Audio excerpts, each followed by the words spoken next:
I still remember the exact second I stopped recognizing the person in the mirror. It wasn't dramatic at first. No lightning strike. No swelling music in the background. Just a quiet Tuesday morning, bathroom light flickering slightly, steam fogging the edges of the glass. I leaned forward to wipe it clean, and froze. My face looked softer. Not in the way people casually say, "You look rested." No.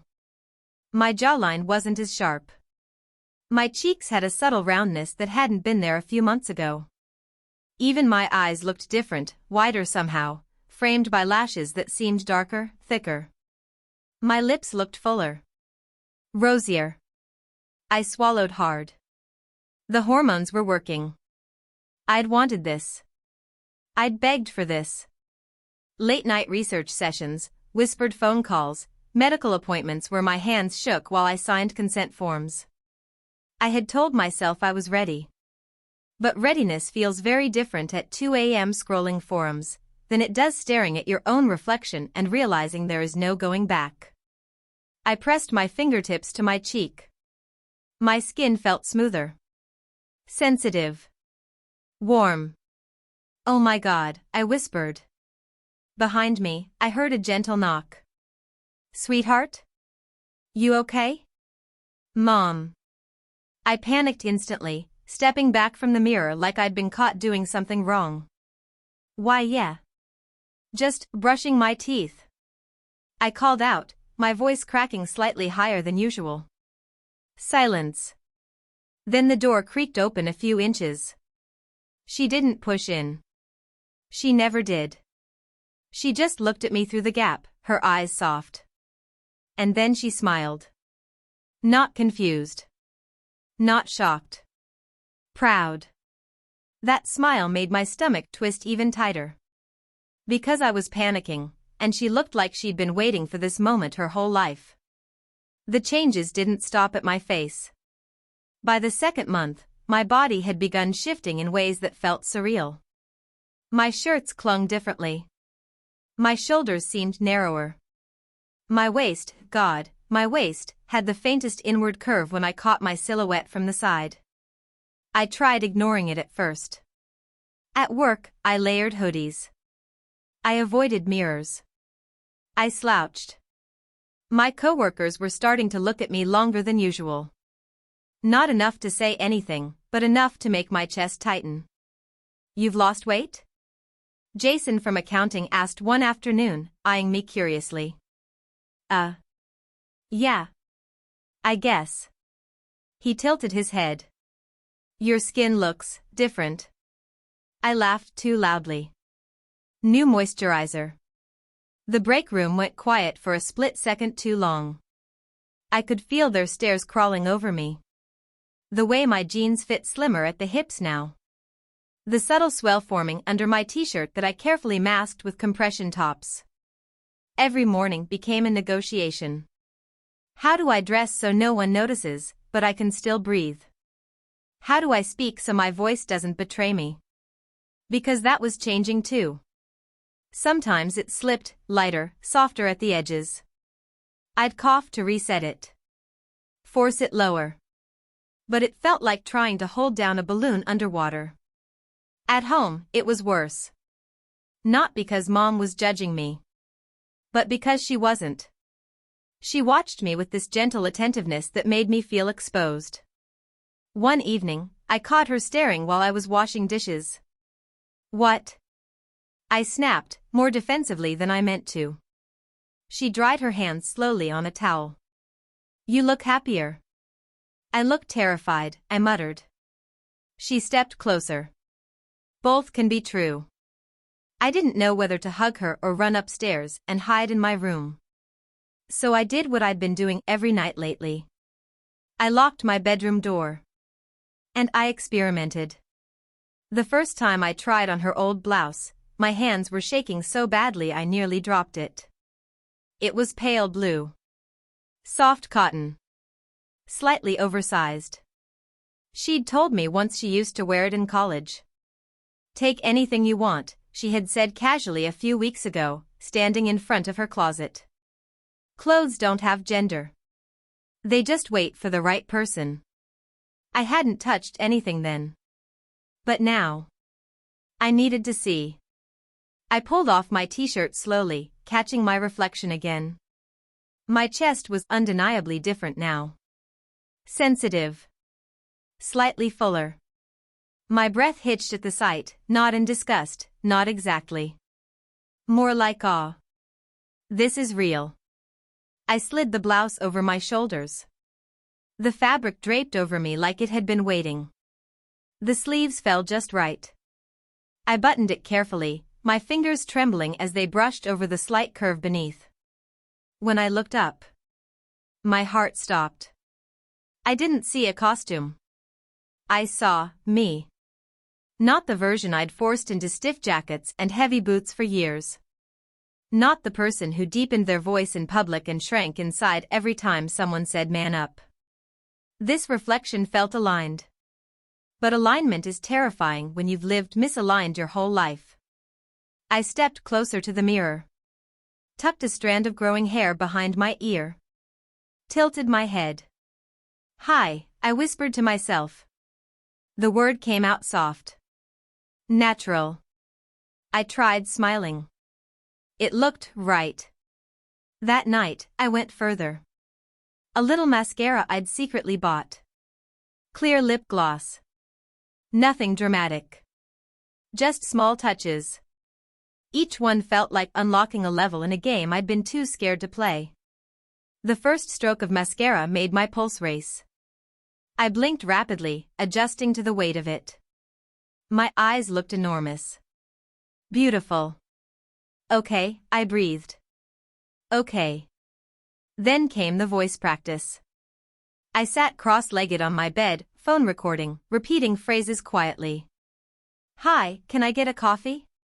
Sorry, I didn't catch that. Thank you. Playback. Cringe. Try again. It was exhausting. But there were moments, tiny flashes, where the tone felt effortless. Where I didn't have to push or strain. Where the sound rising from my chest felt like it belonged. And those moments were addictive. Every night became ritual. Clothes. Makeup. Voice. Posture. Walking in small circles across my bedroom, imagining sidewalks, stores, conversations. I was building someone. No. I was uncovering someone. The first time I left the house dressed fully as myself, it was a Saturday morning. Mom stood in the hallway watching me adjust my cardigan.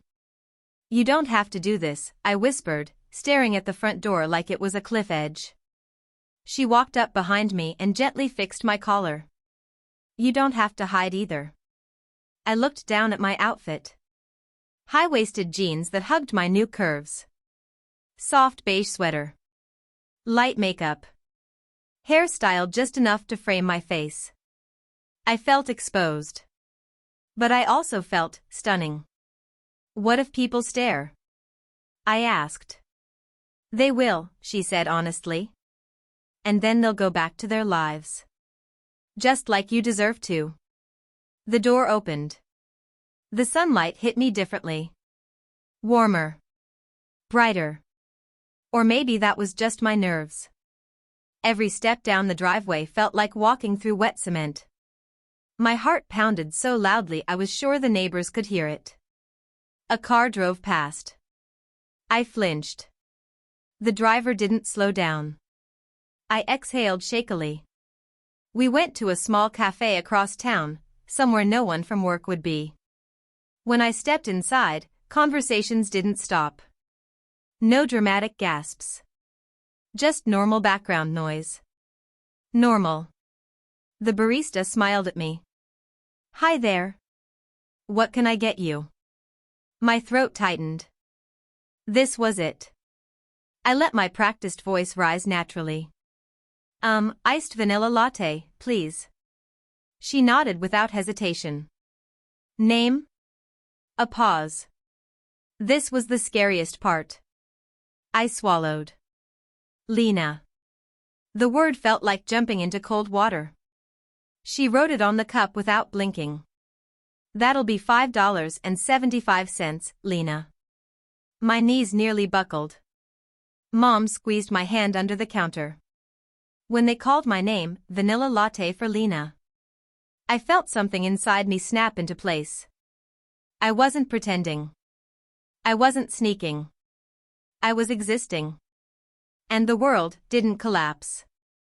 That day turned into more days. Quick grocery runs. Walks in the park. A movie theater where I sat in the dark holding popcorn and feeling anonymous and alive. There were stares sometimes. A whisper here and there.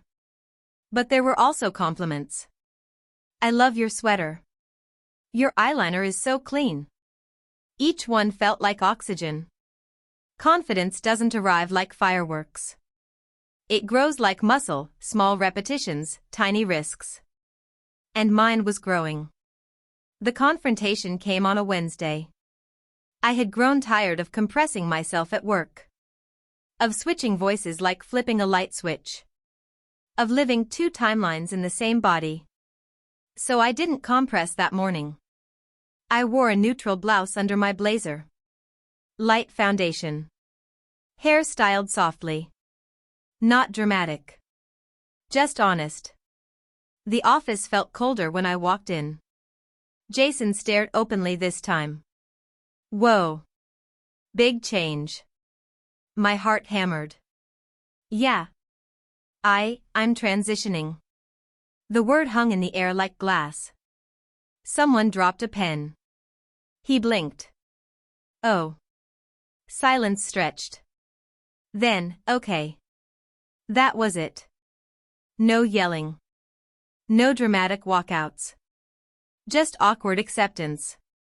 HR called me in later, not angry, just procedural. Policies.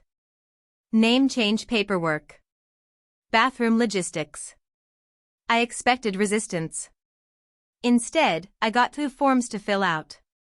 When I left the building that evening, I felt lighter than I had in years.